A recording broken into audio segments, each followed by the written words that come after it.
এখানে প্রত্যেকের নিজের নিজের চাহিদা রয়েছে এবং আমরা যেটা বুঝতে পেরেছি সেটা হলো এই মানুষগুলোকে একটা ভালো ভবিষ্যৎ দিতে গেলে তাদের নিজেদের এবং তাদের পরিবারের জন্য সিদ্ধান্ত নেওয়ার ক্ষমতা দিতে হবে।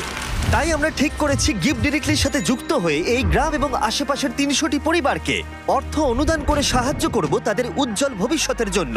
তাই যখন গিফট ডিরেক্টলি টিম গ্রামগুলোর চূড়ান্ত তালিকা প্রকাশ করছিল, যেটা করতে সারাদিন সময় লাগবে, তখন ড্যান এবং ড্যারেন গ্রামটা ঘুরে দেখলো, যেখানে তারা ছুরি ধার দেবার যন্ত্র দেখতে পেল। তোমার কি মনে হয় এটা আমরা আরো ভালো করতে পারবো? হ্যাঁ, আমার মনে হচ্ছে আমরা ভালো করব। এই তো, তুমি পারবেই। এই তো এইভাবে। হ্যাঁ,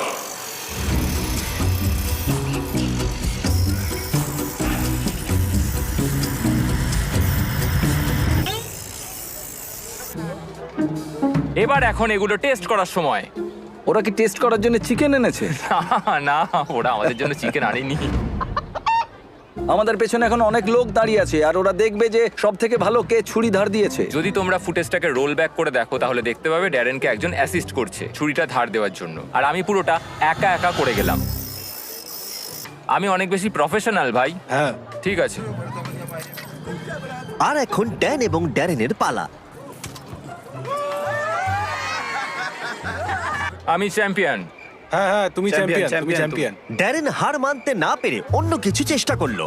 সমগ্র আফ্রিকা জুড়ে লোকেরা তাদের মাথার ওপরে জিনিসপত্র বহন করে থাকে। ড্যান আর আমি এখন সেটাই চেষ্টা করতে যাচ্ছি। ওরে বাপরে,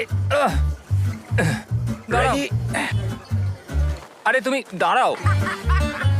ইয়া, তুমি কি ঠিক আছে? তোমার হাত নিচে তো?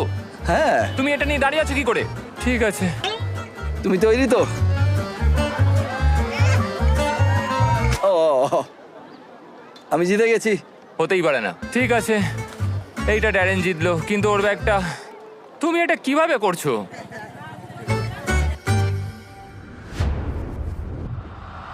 পরের দিন সকাল ছিল ডিস্ট্রিবিউশনের সকাল। এখন সেই মুহূর্তটা এসে গেছে। সমস্ত টাকা 10 মিনিটের মধ্যে ট্রান্সমিটেড হয়ে যাবে। এই মানুষগুলো অবশেষে তাদের দারিদ্র্য থেকে মুক্তি পাওয়ার একটা সুযোগ পাচ্ছে, যা নিয়ে তারা সারা জীবন লড়াই করছিল। কিন্তু গ্রামের মধ্যে জোসেফ ছিল সবচেয়ে বেশি উদ্বিগ্ন, কারণ তিনি জানতেন এই অনুদানটি তার এবং তার পরিবারের জীবন কতটা বদলে দেবে। এটা ছিল সেই মুহূর্ত যার জন্য তারা অপেক্ষা করছিল। তাই গোটা সম্প্রদায় ছিল নার্ভাস এবং এক্সাইটেড।